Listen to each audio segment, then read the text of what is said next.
दूसरा प्रकरण है हमारा राष्ट्रीय महापाप। तो स्वामी जी बताना चाहते हैं कि राष्ट्रीय महापाप के रूप में जन समुदाय की उपेक्षा ही है, वही एकमात्र हमारे पतन का कारण है। और जन समुदाय की उपेक्षा के रूप में स्वामी जी ने दो महत्वपूर्ण बातें बताई। वह है एक तो स्त्रियों का तिरस्कार और दूसरा गरीबों को जाति भेद के द्वारा पीसना। तो गरीबों और उनकी जो यथार्थ राष्ट्र है, जो गरीब जहाँ पर गरीब निवास करते हैं, वो यथार्थ राष्ट्र झोंपड़ियों में निवास करता है, जो अपना पौरुष विस्मृत कर बैठा है, जो अपना व्यक्तित्व खो चुका है और उसे कभी अपना आत्म बुद्धि अथवा स्वत्व बुद्धि को उद्दीप्त करने का मौका नहीं दिया गया। वो समझ बैठा है कि वो जिनके पास पैसा है वो पैसे वाले लोगों से ही कुचले जाने के लिए पैदा हुए हैं। इस प्रकार गरीबों को हमेशा मानव बुद्धि के द्वारा परिचालित यंत्र की तरह वो लोग काम करते आए और बुद्धिमान जो चतुर व्यक्ति है उनके परिश्रम का लाभ लेकर के अपने जीवन में सुख और ऐश आराम को बढ़ा दे गए। परंतु निम्न श्रेणी के ये गरीब लोग अब धीरे धीरे यह बात समझ रहे हैं। तो उनकी जो लालन पालन और शिक्षा लाखों पददलित परिश्रमी गरीबों के हृदय से के रक्त से जो हो रही है, उनकी ओर ध्यान नहीं देते हैं। स्वामी जी उसको विश्वासघातक बोलते हैं। और जन साधारण की ऐसी उपेक्षा ही सभी अनर्थों की जड़ है, ऐसा स्वामी जी बताते हैं। और महत्वपूर्ण बात यह है कि भारत के अंदर में जो अधपतन हुआ है उसका एक और कारण ये है कि जन समुदाय को अलग करके जो संपूर्ण विद्या बुद्धि और राज शासन जो है वो कुछ मुट्ठी भर लोगों के एकाधिकार में रखी गई है।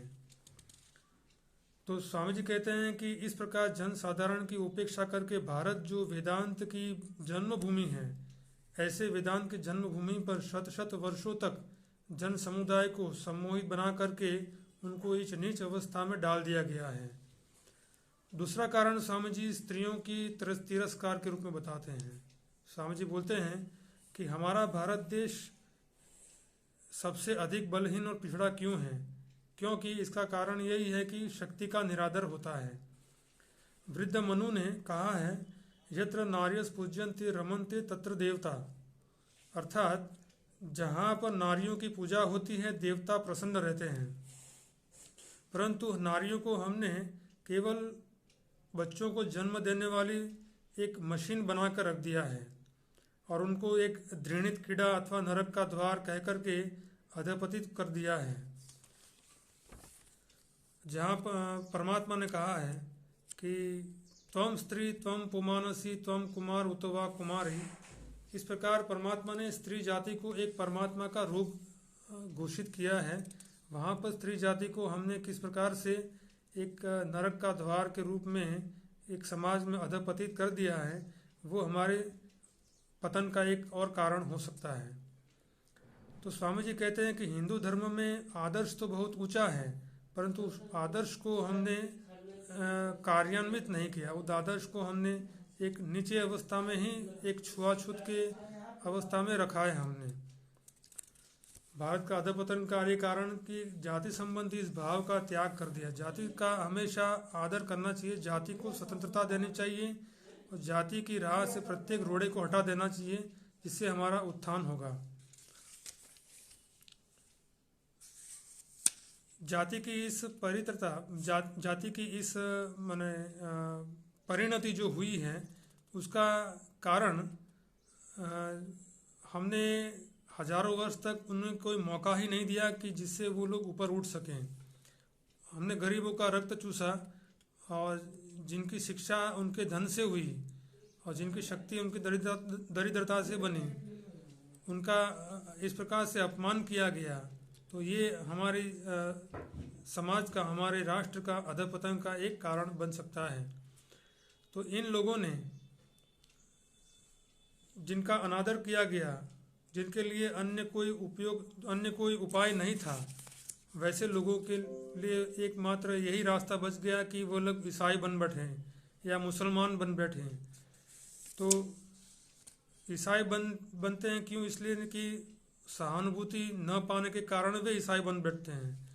वो मुसलमान क्यों हैं बन बैठे? क्योंकि वो केवल तलवार की धार पर उन्होंने धर्म बदला, ऐसी बात नहीं है, परंतु जमींदारों और पुरोहितों से अपना पिंड छुड़ाने के लिए ही उन्होंने ऐसा किया है।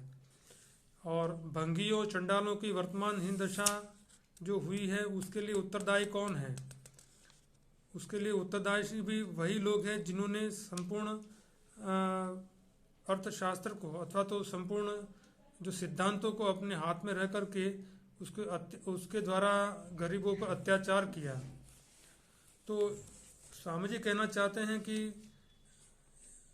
हमारा जो शास्त्र इतना उच्च कक्षा का है कि हम मानते हैं कि संपूर्ण विश्व एकमात्र परमात्मा ही है, परंतु उस अनंत पूर्ण के लिए जिसे हम ब्रह्म कहते हैं, जब तक संपूर्ण विश्व को उसका अंश नहीं बना बैठते हैं तब तक हमारा कोई उन्नति नहीं होगी।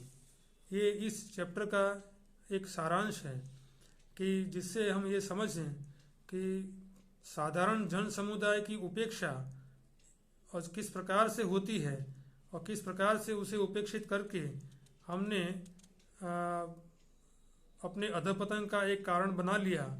और उस अधपतन से अब उद्धार करने के लिए ये भाव जरूरी है कि संपूर्ण विश्व को एक परमात्मा का ही रूप माना जाए और सभी लोग अपने ही हैं, सभी लोग एक परमात्मा के ही अंश हैं।